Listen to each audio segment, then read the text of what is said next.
오늘 이 새벽에 우리에게 주신 하나님의 말씀은 누가복음 11장 37절에서부터 54절까지의 말씀, 우리 다 같이 한 목소리로 합독하시겠습니다. 시작. 예수께서 말씀하실 때 한 바리새인이 자기와 함께 점심 잡수시기를 청함으로 들어가 앉으셨더니 잡수시기 전에 손 씻지 아니함을 그 바리새인이 보고 이상히 여기는지라. 주께서 이르시되 너희 바리새인은 지금 장과 대접이 겉은 깨끗이 하냐 너희 속에는 탐욕과 악독이 가득하도다. 어리석은 자들아, 겉을 만드신 이가 속도 만들지 아니하셨느냐. 그러나 그 안에 있는 것으로 구제하라. 그리하면 모든 것이 너희에게 깨끗하리라. 화 있을진저 너희 바리새인이여, 너희가 박하와 운양과 모든 채소의 11조를 드리되 공의와 하나님께 대한 사랑은 버리는도다. 그러나 이것도 행하고 저것도 버리지 말아야 할지니라. 화 있을진저 너희 바리새인이여, 너희가 회당의 높은 자리와 시장에서 문안받는 것을 기뻐하는도다. 화 있을진저 너희여, 너희는 평토장한 무덤 같아서 그 일을 밟는 사람이 알지 못하느니라. 한 율법 교사가 예수께 대답하여 이르되 선생님, 이렇게 말씀하시니 우리까지 모욕하심이니이다. 이르시되 화 있을진저 또 너희 율법 교사여, 지기 어려운 짐을 사람에게 지우고 너희는 한 손가락도 이 짐에 대지 않는도다. 화 있을진저 너희는 선지자들이 무덤을 만드는도다. 그들을 죽인 자도 너희 조상들이로다. 이와 같이 그들은 죽이고 너희는 무덤을 만드니 너희가 너희 조상의 행한 일에 증인이 되어 옳게 여기는도다. 그러므로 하나님의 지혜가 일렀으되 내가 선지자와 사도들을 그들에게 보내리니 그 중에서 더러는 죽이며 또 박해하리라 하셨느니라. 창세 이후로 흘린 모든 선지자의 피를 이 세대가 담당하되 곧 아벨의 피로부터 제단과 성전 사이에서 죽임을 당한 사가랴의 피까지 하리라. 너희가 너희에게 이르노니 과연 이 세대가 담당하리라. 화 있을진저 너희 율법 교사여, 너희가 지식의 열쇠를 가져가서 너희가 들어가지도 않고 또 들어가고자 하는 자도 막았느니라 하시니라. 거기서 나오실 때 서기관과 바리새인들이 거세게 달려들어 여러 가지를 따져 묻고 그 입에서 나오는 말을 책잡고자 하여 노리고 있더라. 아멘. 현재 한국은 윤 대통령 탄핵 찬성과 반대로 국민들이 반으로 딱 쪼개져서 매일 거리 집회가 열리고 있는 상황입니다. 한국을 위해서 기도를 많이 해주세요. 이게 너무나 극단적으로 치닫히면 진짜 염려가 많이 됩니다. 우려가 많이 돼요. 사안하고는 별개로 너무나 이렇게 분열이 많은 거예요. 너무나 서로에 대한 혐오가 그런 뭐라 그럴까, 미움이 이렇게 극단으로 치우치는 것 같아서 많이 염려가 되어지는 상황입니다. 아무튼 한쪽은 계엄을 선포한 윤석열 대통령을 내란죄로 몰아서 파면하려고 하고, 다른 한쪽은 내란 사기극으로 대통령을 탄핵하는 것은 불법이라고 주장합니다. 이제 헌법재판소에서 이 끝간데 없는 논쟁을 마무리 지어야 되는 때인데 어떻게 결정을 내리든 국민적인 내홍을 면하기는 어려울 듯 싶어요. 그렇죠? 그래서 이 재판관들도 지금 고민이 이만저만이 아닐 거예요. 그리고 뭐 이렇게 반대하면 그냥 무조건 탄핵으로 몰아치니까 야, 이건 정말 이렇게 해도 되는가, 진짜 염려가 많이 되는 순간이죠. 기도가 많이 필요합니다. 솔로몬의 재판도 이 정도로 어려웠을까라는 생각이 좀 들어요. 그래서 재판관들에게도 지혜가 많이 필요할 것 같고, 국민적인 전체, 대한민국 전체에 하나님의 은혜가 필요한 때가 아닌가 싶습니다. 보통 정치권에서 진보를 좌파라고 부르고 보수를 우파라고 부르잖아요. 이렇게 불리게 된 것은 프랑스 혁명 때 프랑스 국회에서 의장석을 기준으로 해가지고 급진파는 왼쪽에 앉았고 온건파는 오른쪽에 앉아서 좌석 위치에 따라 가지고 급진파는 좌파라고 부르고 온건파는 이제 우파라고 부르게 된 것이 좌파 우파 용어의 시작입니다. 근데 한국에서는 좌파라고 하면 약간 예전에 안 좋은 표현으로 빨갱이 뭐 이런 내용으로 많이 쓰였었죠.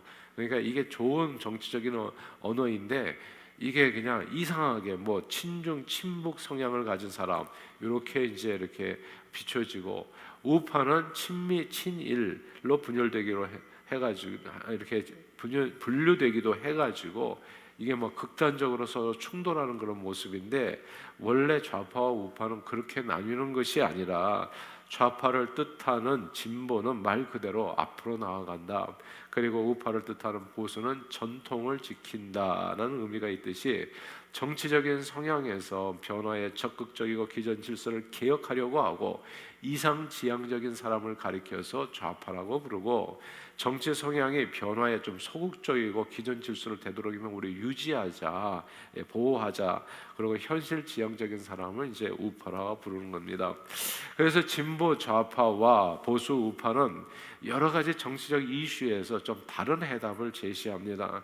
경제적 가치를 어떻게 나눌 것인가에 대해서 좌파는 경제 성장보다는 우리가 지금 많이 벌었으니까 이제 좀 나뉘어야 되지 않겠나, 나누어서 다 같이 함께 잘 먹고 잘 살아야 되지 않나. 그래서 약간 사회주의적인 경향, 그러니까 이제 분배 초점이 있다는 거예요. 그래서 좌파 정권이 이제 이렇게 특세를 하게 되면 그러면 복지가 좋아지는 겁니다. 그래서 민주당이 되면 이제 복지가 좋아지는 거예요. 한국에서 더불어민주당이 되면 복지 혜택이 좋아지는 겁니다. 국민적으로. 그리고 우파는 대신에 시장과 기업 가치를 입장을 대변해 가지고 우파가 이렇게 집권하게 되면 창업이 많아지는 거예요. 기업들이 많이 내지고 그쪽으로 많이 돈을 갖다 이렇게 후원을 해주기 때문에 그래서 이게 청년 창업이 많아지게 되고 이제 뭐 회사들을 살리는 일들이 이제 많아지게 되는 것이죠. 그리고 뭐 대기업이 더 잘 되고 뭐 사업할 수 있는 분위기를 더 많이 조성해 가는 게 이제 우파가 하는 정치적인 성향인 겁니다. 좌파는 공동체 사회 전체의 이익을 중시하고 우파는 개인과 경제적 자유를 중시합니다. 이제 요런 내용들이 중요해요. 그래서 좌파가 되면서 세금을 많이 걷죠. 돈 있는 사람에게 세금을 많이 걷어가지고 한국은 분명히 지금 사회주의가 조금 득세하는 형편이에요. 그러니까 이렇게 말하자면 그 유산 같은 것도 미국은 뭐 300만 불까지인가 언젠가 유산에 대해서 걱정했더니 변호사가 웃으면서 얼마나 돈이 많으세요? 그렇게 물어보더라고요. 여기는 그냥 세금 없이 그냥 유산이 증여가 되는데 한국은 다 뛰더라고. 유산. 그래서 이게 한국은 정말 사회죠. 개인이 중시가 안 돼. 사회 전체. 이제 이런 내용이거든요. 그리고 좌파는 개인의 사회적 자유를 중시하고 보수는 권위와 질서를 중시한다는 차이점도 보여요. 그래서 권위와 질서를 중시해야 하기 때문에 그래서 미국은 여전히 이제 그쪽도 있죠. 그러니까 경찰 멱살 잡는 사람은 없잖아요. 미국에서 권위와 질서를 그래도 유지해야 된다는 생각들이 있으니까 한국은 경찰 멱살을 잡는 시대가 됐잖아요. 개인적인 자유가 더 중요하다 이렇게 돼가지고 개인적인 인권 때문에 범죄자들 얼굴도 가리고 그러잖아요. 반드시 이게 뭐 운동장에 기울은 그런 느낌이에요. 아무튼 좌파든 우파든 목적은 하나예요. 같은 나라 백성들을 잘 먹여 살리고 싶다, 잘 인도하고 싶다라고 하는 그런 거대 담론에 있어가지고는 목적이 같은데 그들을 어떻게 그 길로 인도하는 방식이 서로 다르기 때문에 좌파, 우파, 진보, 보수로 나뉘게 되는 겁니다. 그런데 여기에서 문제는 딴 게 아니에요. 내가 생각하는 것만 절대라고 할 때 문제가 생기는 거예요. 그게 균형을 깨는 거죠. 육신의 건강이 뭡니까? 균형이 깨지면 문제가 되거든요. 비타민 D가 좋다고 하지만 비타민 D 많이 먹으면요, 그거는 수용성이 아니기 때문에 몸에 남아요. 그래서 독으로 작용한다고요. 그러니까 너무나 많으면 그 순간부터, 그러니까 과유불급이라고 하나요? 그냥 그 순간부터 몸이 망가지는 거예요. 운동도 적당히 하셔야지 자칫 잘못하면 근육이 상하게 됩니다.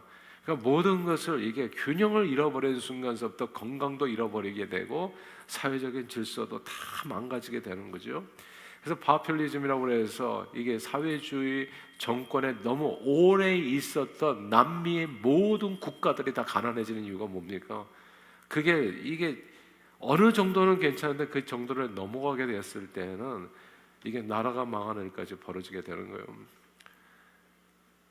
내 편만 옳다라고 하는 생각이 극단적으로 강해지게 되면 좌파와 우파는 서로 양립할 수 없는 전쟁을 벌이게 되고 그게 내란인 겁니다. 이게 지금 윤석열 대통령이 아니라 국가적인 내란이에요. 그냥 서로 간에 한국 전쟁처럼 서로를 죽일 수 있어요. 그리고 그 전쟁은 휴전이 된 지 벌써 72년이 지났는데도 여전히 작년에 왔던 각설이 죽지도 않고 또 오는 식으로 현재 대한민국에서 대통령 탄핵 사건으로 불거져 나오고 있는 겁니다. 제가 이제 말하자면 386 지금 586, 686 세대인가요? 그때 우리가 항상 불온서적이라는 걸 많이 읽었던 때였어요. 전두환 대통령 때, 뭐 광주 사태 있었고. 그런데 그때 제가 이렇게 예수를 믿게 되면서 제가 알게 된 게 있어요. 이거는 뭐 분노는 나의 힘인가? 미움은 나의 혐오는 그 혐오감을 엄청나게 주는 사상이에요. 그 사상이. 그래가지고 이승만은 그냥 역적이에요. 말하자면 그렇게 배웠어요. 그때. 그러니까 그런 사람들이 오늘날 정치를 하니까 혐오 정치가 이루어지는 거예요. 그냥 양립이 안 돼. 그러니까 그냥 원수예요, 원수.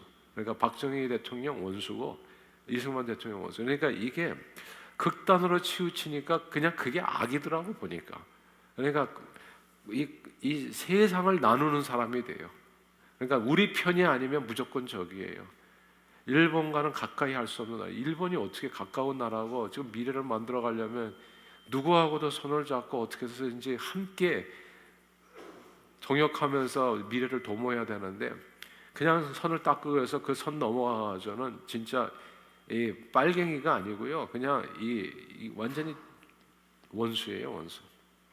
그런 원한을 심어준 결과 지금 휴전이 된 지 72년이 넘었는데도 불구하고 지금 대통령 탄핵 사건으로 길바닥으로 쏟아져 나오고 있는 상황입니다. 근데 이게 얼마나 이게 안타까운 일이냐면 서로 다른 정치적 성향으로 인해서 친한 친구들끼리 말을 안 해요. 부모와 자식이 밥 먹다가 다투고 그리고 남자와 여자가 가려지고 있고 심지어 교회에서도 정치 이야기를 하다가 서로 다투고 상처받고 심하면 교회를 떠나니까 여기는 뭐 내가 있을 때가 아니다. 제가 그런 얘기 듣고 깜짝 놀랐어요. 우리 교회를 오려고 하던 어떤 젊은이가 있었다고 그러는데 제가 그때 무슨 문재인에 대해서 좋게 얘기했다나 무슨 아니구나. 박근혜 대통령에 대해서 좋게 얘기했다나. 그래서 거기는 이제 보수 뭐라 그러다. 예. 하여튼 특별히 하는 얘기들이 있더라고요. 그래서 못 온다는 얘기를 들었고 또 우리 교회 교인들 가운데 한 분은 또 교회를 떠났어요. 제가 문재인 대통령을 위해서 기도하자고 얘기했다고 또 떠났어. 이게 참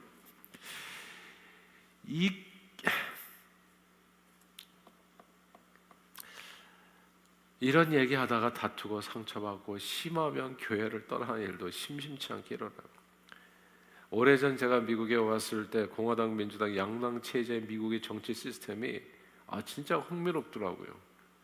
두 당이 이제 빨간 넥타이, 파란 넥타이 같이 서로 완전히 달라요. 색깔이 다릅니다. 이 극단적인 공화당원 민주당원이 있어요. 당증을 가지고 있는 사람들이 있어요. 그러나 미국은 놀랍게도 민주당, 공화당 출신 대통령이 번갈아 되더라고요. 8년 하면 반드시 바뀌더라고요. 상원도 그렇고 하원도 그렇고 국민들이 투표할 때 무슨 의식 있는 사람들이 있어요. 한쪽으로 치우치지 않도록. 미국에서도 역시 길거리 데모가 없는 것은 아니지만 한국과 같이 범국민적으로 길거리에 뛰어나오는 사람들은 없어요. 그리고 이렇게 폴리스 라인 딱 그어놓으면 그거 넘는 사람도 없고 넘으면 발신지 권위와 질서를 가지고 응징을 합니다. 총까지 쏴요. 그러니까 집단적으로 촛불 들고 성조기 들고 싸우는 그런 극단적인 충돌은 범국민적인 충돌은 미국은 없어요. 오랜 미국 생활 끝에 미국인들은 좌파와 우파의 필요를 너무 잘한다고 생각해요. 모든 사람들이 잘 알아. 그리고 그때마다 그 필요에 따라서 그 사람들을 세워가더라고요. 한국의 정치 시스템이 있잖아요. 투표를 통해서. 그걸 못 참냐고 도대체. 그냥 단임제 이거는 그냥 5년도 못 참아가지고 이게 길을 빨려고 나와야 될 일인지는 알 수가 없어요. 5년 지난 다음에 하면 되잖아요. 그러니까 이게 누가 의도가 있는 일이라는 것밖에는 생각이 안 돼요. 5년 지나면 할 사람이 하면 되잖아요. 그때 국민적으로 투표해가지고 이 길에 나와가지고 목소리 큰 사람이 이기는 것도 아니고 말이지. 너무나 답답해요. 근데 좌파와 우파는 서로를 타도할 대상이 아닙니다. 서로 이게 같은 국민들인데 좌파와 우파는 문제를 푸는 방식이 다를 뿐. 언젠가 누군가 이런 멋진 얘기를 해줬어요. 좌파와 우파는 마치 왼손과 오른손과 같습니다. 왼손과 오른손은 어느 한쪽이 없어져야 되는 존재가 아니라 온몸의 건강을 위해서는 왼손 오른손 필요 없는 게 어디 있습니까? 왼손 없어 보세요. 얼마나 그냥 바람만 불어도 쓰러져요. 이 균형을 못 잡아서. 옛날에 무슨 원하는 외팔이라는 영화도 있었는데 그 외팔이로 살아가는 게 좋은 게 아니죠. 불구죠. 장애인 아니겠어요? 왼손이 쓰일 때가 있고 오른손이 또 쓰일 때가 있는 겁니다. 그러나 분명한 사실은 어느 한쪽이 없으면 불구입니다. 장애인이 된다는 점이죠. 불완전한 상태예요. 오늘 본문 말씀에 그 얘기를 하는 거예요. 신앙생활에 제발 편들지 말아라. 이쪽에 저쪽에 쓰지 마라. 그 얘기를 하는 거예요. either or, 우리는 어느 선택을 잡고 해요. 너는 엄마가 좋아, 아빠가 좋아, 이런 얘기를 하지를 마세요. 그런 얘기를 아이들에게 갈등을 주지 마세요. 예. 왜 백성들에게 갈등을 주냐고, 이 못된 사람들이 왜 자꾸 선택을 하게 하냐고요. 엄마가 좋아, 아빠가 좋아, 누가 좋아요? 이런 선택을 하게 하는 어른들이 진짜 저는 치사하고 비열하고 나쁜 사람들이라고 생각해. 부모도 그렇게 살아서는 안 돼요. 그러니까 이혼하는 거 왜 하나님께서 증오하시냐면, 하나님께서 디테스트 한다고 얘기하거든요. 이혼하는 걸 왜 그렇게 얘기하냐면, 자식에게 정말 물어서는 안 되는 질문을 하기 때문에 그래요. 너는 엄마랑 살게, 아빠랑 살래? 이렇게. 이게 얼마나 악한 일이냐고. 도대체가 정치하는 사람들 정신 차려야 돼요. 제가 볼 때는 이 세대가 가야 될 것 같아. 진짜 586, 686 세대는 빨리 천국에 가야 돼. 이 혐오를 심어준 게 젊은이들에게 자꾸 선택하게 하잖아요. 왜 선택하게 하냐고. 다 필요한 존재인데 엄마 아빠를 선택하게 해서는 안 돼. 제가 지금도 기억하는데, 워싱턴주에서 최초로 연방 상원, 상원, 그리고 또 대사, 이제 미국 대사로 나갈 뻔했던 사람이 있죠. 신호범 의원이라고, 거기 워싱턴주의 상원이었나요? 그분이 이제 젊은이들하고 이제 얘기하면서 자기가 이제 한국 대사로 이렇게 몇 명, 3명이었나 남은 캔디데이트로서 그렇게 뽑혔는데, 인터뷰할 때 그렇게 얘기하더라는 거예요. 한국과 미국이 전쟁이 벌어지면 당신은 어느 편에 설 건가? 그러니까 그건 이제 마지막 질문이죠. 미국 편에 선다고 얘기해야 되는데 이분은 그런 얘기를 했어요. 내가 엄마 아빠가 있는데 이 한국은 모국이고 여기는 아버지 나라인데, 근데 아버지하고 엄마하고 둘 중에 하나를 선택하는 게 무슨 질문이 되냐? 나는 최선을 다해서 두 나라가 하나 될 수 있도록 노력하겠다.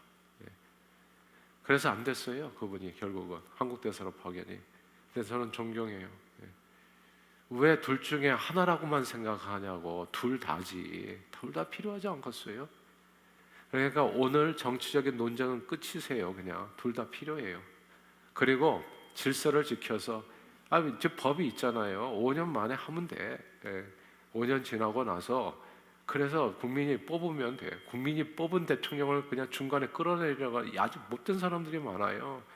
그러니까 그때까지 하고 민주당이 하시면 돼요. 원하면 정상적으로 투표를 하셔가지고 사람을 뽑으시라고요. 대의민주주의가 그거잖아요. 국회에 왜 뽑아놨어요? 그 사람들을 많은 돈을 줘가면서 그 사람들 보고 정치하라고 해서 뽑아놨는데 이게 이 모양이 돼버리니까 어떻게 됩니까? 전 세상에, 온 세상에 국민들이 너무나 힘들잖아요. 42절 읽겠습니다. 42절 읽어볼까요? 42절 시작. 화 있을진저 너희 바리새인들이여, 너희가 박하와 운양과 모든 채소의 11조는 드리되 공의와 하나님께 대한 사랑은 버리는도다.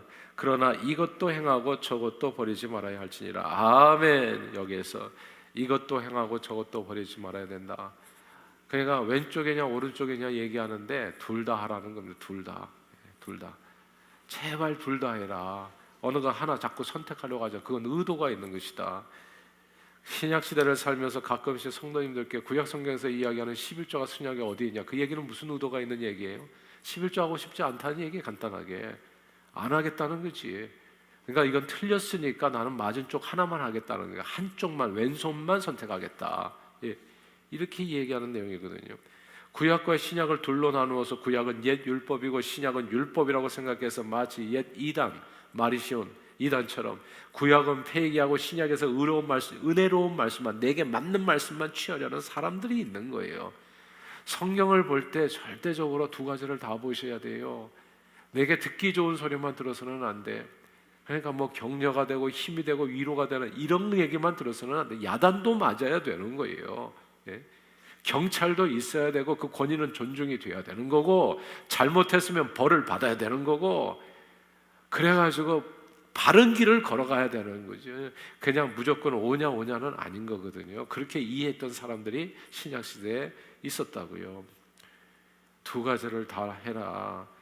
바리새인들은 구약 성경의 내용을 문자적으로 모두 지키려 했습니다. 박하와 운양과 그리고 모든 채소의 11조는 드리려 했지만 11조 안에 있는 정신은 별로 지키려고 하지 않았어요.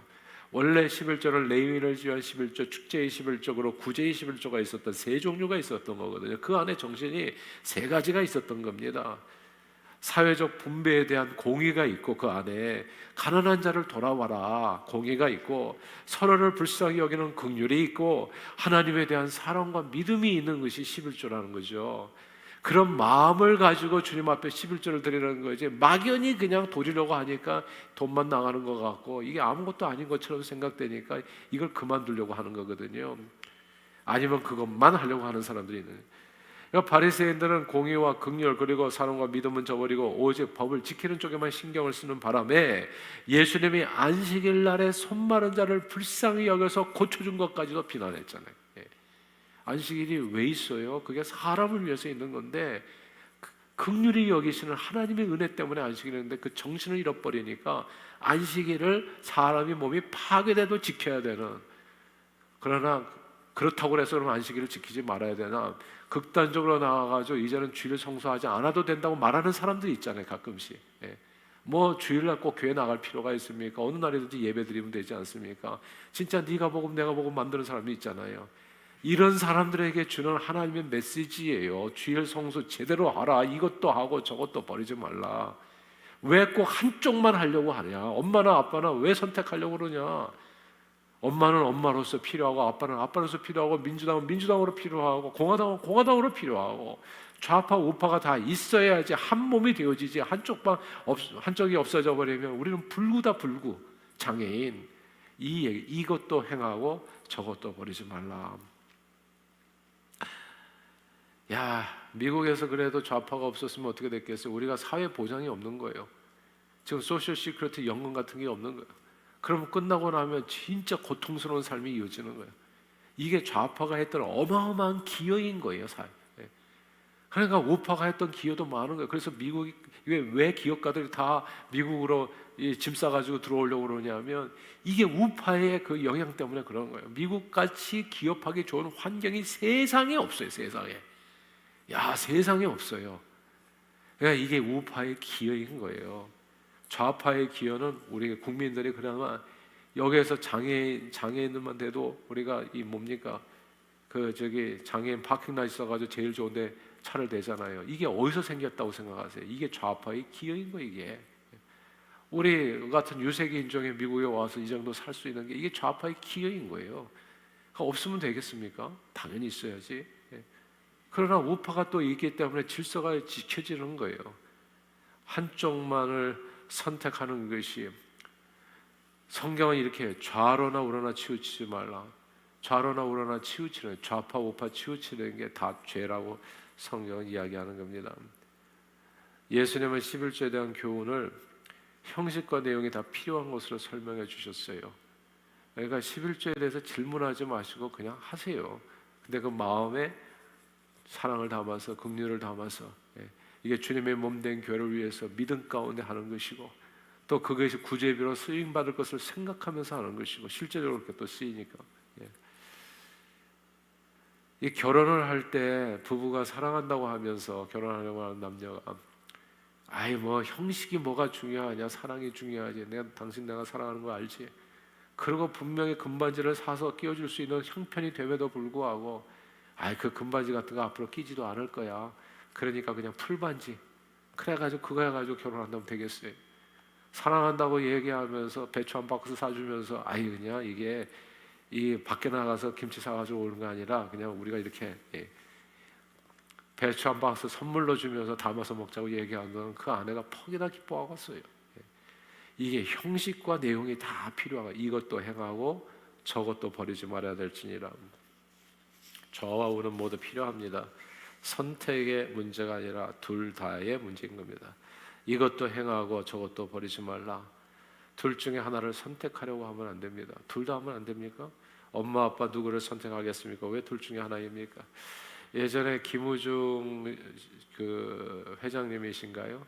대우에 엄청난 기업가가 있었죠. 세상은 넓고 할 일은 많던데, 이분이 항상 이렇게 그 신입사원 면접할 때 그런 퀴즈를 냈다고 하죠.